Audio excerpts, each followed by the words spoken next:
This is Dan Riley for Sports Talk on Passionate World Internet Radio. This week, Jerry Jones was caught giving opposing fans the finger after Dallas won their last game. Clearly not his best moment, but it's not even the most obscene moment in the history of the Dallas Cowboys franchise. While you can never excuse what Jerry Jones got caught doing, stuff a little more messed up than that has happened in Dallas over the last 35 years. While I was only 5 while this event I'm about to discuss in this episode happened, you can imagine it was a really big deal at the time. And it was all over ESPN, every newspaper. You think it, someone in sports media was covering this event. I'm talking about what's called the Dallas Cowboys White House scandal. We shouldn't be surprised athletes, especially NFL players, like to party.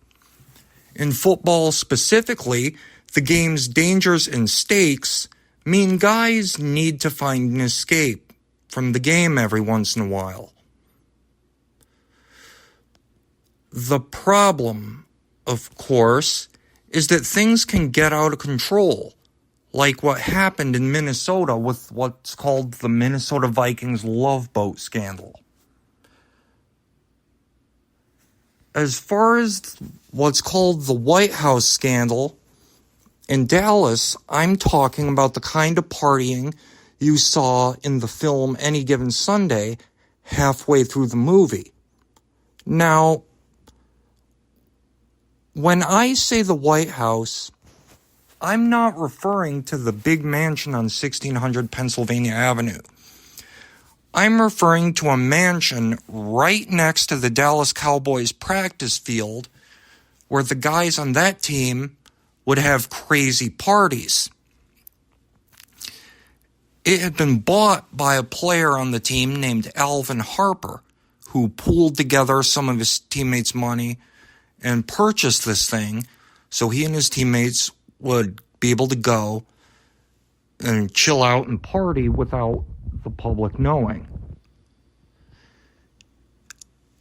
It may have been idiotic last week for Jerry Jones to flip fans off, but it was arguably more idiotic for players on the Dallas Cowboys of the 1990s to take part in illegal activities at a party right next to the practice field and expect no attention from the law or the media.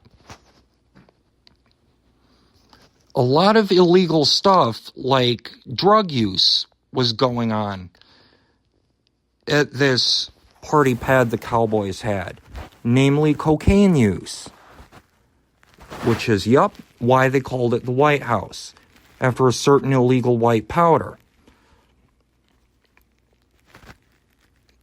Now, at the time, after the scandal broke, after the media revealed that, yes, the Dallas Cowboys had a party pad right next to the practice field, and yes, drug parties were being held there, an anonymous source told a newspaper at the time, I've looked this up, an anonymous source at that time, shortly after the scandal broke, told a newspaper that, quote, half a dozen teams in the NFL had this kind of arrangement.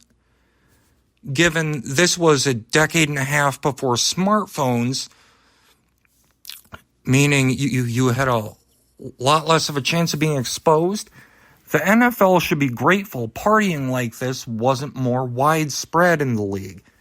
In fact, I'm surprised most guys in the league were smart enough not to do this.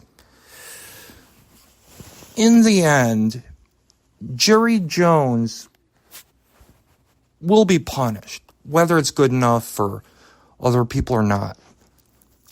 And the Dallas Cowboys of the 1990s were punished for their escapades at their party pad.